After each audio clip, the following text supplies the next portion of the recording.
오늘은 돈을 빌려주고 받을 때 발생하는 세금 문제에 대해서 같이 한번 살펴보도록 하겠습니다. 투자금 명목으로 돈을 빌려주고 투자 수익금 명목으로 돈을 받는 그 경우도 포함한다고 생각하시면 됩니다. 제가 최근에 이런 영상을 올렸는데 이 영상에서 어떤 얘기를 했었냐면 거래 상대방에게 어떻게 계좌가 노출되고 그 노출된 계좌로 어떤 위험이 있는지 그 부분에 대한 얘기를 했었는데요. 딱 거기서 예를 든 사례가 이 영상의 댓글에 달렸습니다. 댓글을 같이 한번 보도록 하겠습니다. 동네 개인 지인에게 사채를 몇 년간 쓴 사람입니다. 원금 이자 모두 완납했는데 아직도 원금 이자 남았다고 독촉을 하나 봐요. 이자로만 원금을 제외하고 5억을 넘게 주었답니다. 그렇게 준 이자 어떻게 줬냐? 조카들의 차명 계좌로 준 거죠. 그 사람은 사업하는 사람이 아니라 일반 주부랍니다. 이 사항을 국세청에 신고할 수 있을까요? 이 부분에 대해서 같이 한번 살펴보도록 하겠습니다. 돈을 빌려주고 이자를 받았죠. 제가 처음에 시작할 때 말씀드렸지만 투자금 명목으로 돈을 주고 투자 수익금 명목으로 돈을 받는 경우도 포함한다 그랬죠. 왜 그러냐면 우리가 투자를 하는 건요. 내 명의로 하는 거예요. 그게 만약에 법인이잖아요. 그럼 법인이면 주식으로 해야 되겠죠. 개인이면 내 명의가 들어가야 되는 거예요. 그런데 대부분의 분들이 투자금이란 명목으로 그냥 돈을 빌려주고 투자 수익금이란 명목으로 돈을 받는다는 거죠. 이 행위는 이자를 받는 거랑 성격이 유사하기 때문에 이자로서 과세될 가능성이 상당히 높습니다. 참고해 주시고 일반 주부가 무엇을 잘못했는지 제가 뭐 도의적인 책임을 물으려고 하는 건 아니고 세금 측면에서 어떤 잘못이 있는지를 위주로 살펴보도록 하겠습니다. 그 일반 주부, 돈을 빌려준 그분이겠죠? 그분 돈을 벌었나요? 그 개인은 돈을 벌었습니다. 개인의 소득에 대해서 소득의 성격이나 납세자의 부담 능력에 따라서 세금을 부과할 수 있도록 만든 게 소득세법이기 때문에 많은 분들이 개인한테 소득이 생기면 다 과세된다고 생각하는데 그렇진 않습니다. 소득세는 법인세랑 다르게 열거돼 있는 것만 과세합니다. 여기 열거돼 있어야 돼요. 이자나 배당이나 사업이나 근로나 퇴직이나 양도나 연금이나 기타 소득이어야지만 과세됩니다. 야, 어차피 여기 안 속하면 다 기타 아니냐라고 생각할 수 있겠지만 이 기타조차 정확히 열거하고 있습니다. 그렇기 때문에 우리가 돈을 벌었지만 세금이 안 내는 경우가 있는 거죠. 가장 대표적인 경우가 뭐죠? 비트코인이 지금까지 과세되지 않았던 그 이유입니다. 그리고 지금도 주식도 과세되지 않잖아요. 주식을 싸게 사서 비싸게 팔았습니다. 그 차익에 대한 과세가 없죠, 지금. 소득세에서 열거하고 있지 않았기 때문입니다. 아까 사례로 다시 돌아가 보죠. 이자 성격의 소득이라 했죠. 열거돼 있어야 된다는 거예요. 열거돼 있나요? 보니까 비영업 대금이라는 게 있습니다. 금전의 대여를 사업 목적으로 하지 않는 그런 자가 일시적 우발적으로 금전을 대여함으로써 이자를 받았다. 아까 딱 그 사례로 볼 수 있겠죠. 일반 주부라니까 일시적 우발적으로 돈을 빌려주고 이자를 받았다는 거죠. 과세가 되나요? 이렇게 열거되어 있기 때문에 과세가 된다는 거예요. 여기서 하나 힌트를 얻을 수 있습니다. 일시적 우발적이 아니라 사업 목적이라면 그러면 사업소득이라는 거죠. 이게 무슨 얘기냐? 돈을 빌려주는 이 행위 자체를 일시적으로만 하는 게 아니라 계속하는 분들 있죠. 이걸 보통 사채업자라고 하죠. 이렇게 금전을 대부하는 거를 사업 목적을 가지고 한다. 그럼 사업소득이고요. 그렇지 않으면 이자소득인 겁니다. 이렇게 이자와 사업을 구분하는 기준이 소득세법에 나와 있긴 하지만 상당히 애매하게 나와 있죠. 목적, 규모, 횟수, 계속, 반복성에 따라서 세무서가 마음대로 판단한다는 거예요.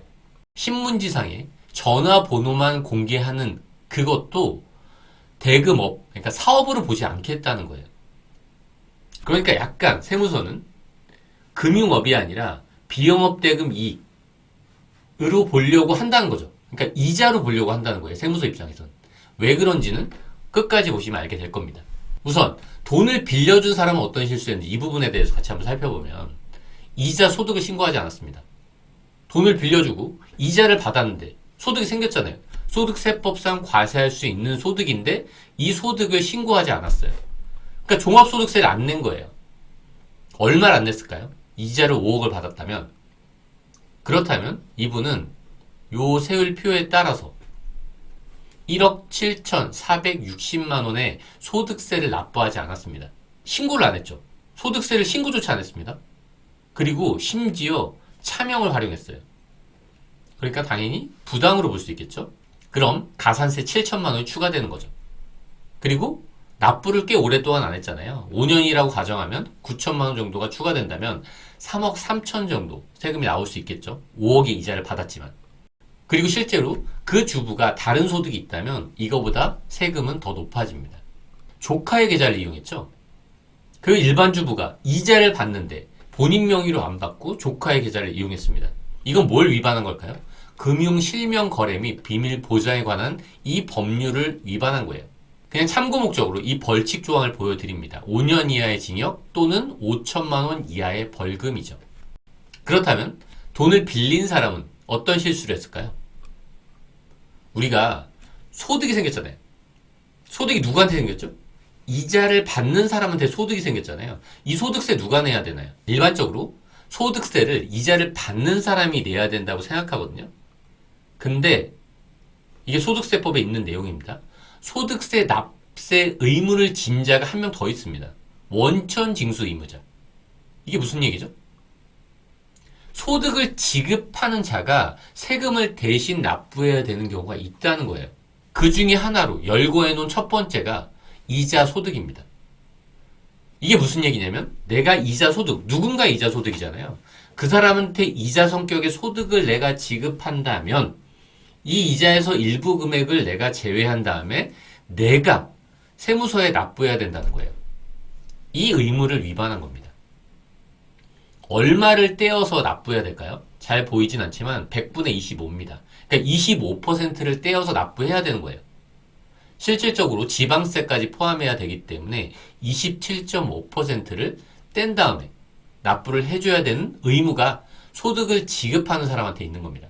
일반적으로 은행에서는 14%, 그러니까 15.4% 지방세까지 15.4%를 떼는데 이런 비영업 대금이 일시적 우발적으로 개인 간의 돈을 빌리고 받은 이런 이익, 여기서 발생하는 이자는 25%라는 거죠.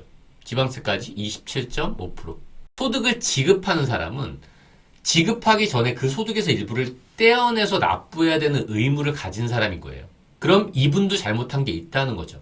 원천 징수를 하지 않았으니까. 이에 따른 가산세도 있습니다. 이 세부 규정은 좀 복잡하긴 한데 이걸 자세히 보기보다는 한도 10% 적용되는 경우가 많습니다.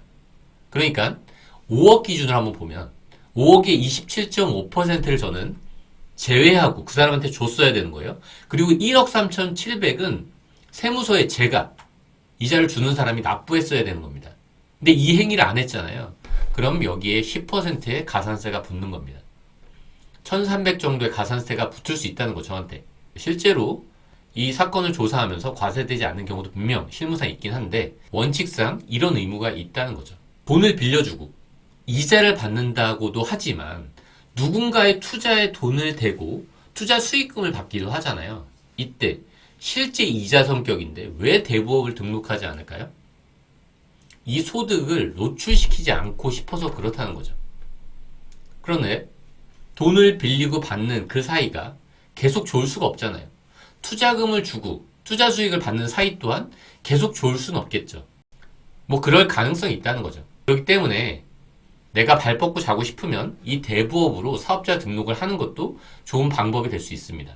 이렇게 내가 돈을 번 거에 대한 소득세를 낸다면 사업자 등록이 유리한 부분이 많습니다. 아까 뭐라 그랬죠? 내가 이자를 지급받으면 원천 징수를 당합니다. 내가 5억을 벌었어요, 지금.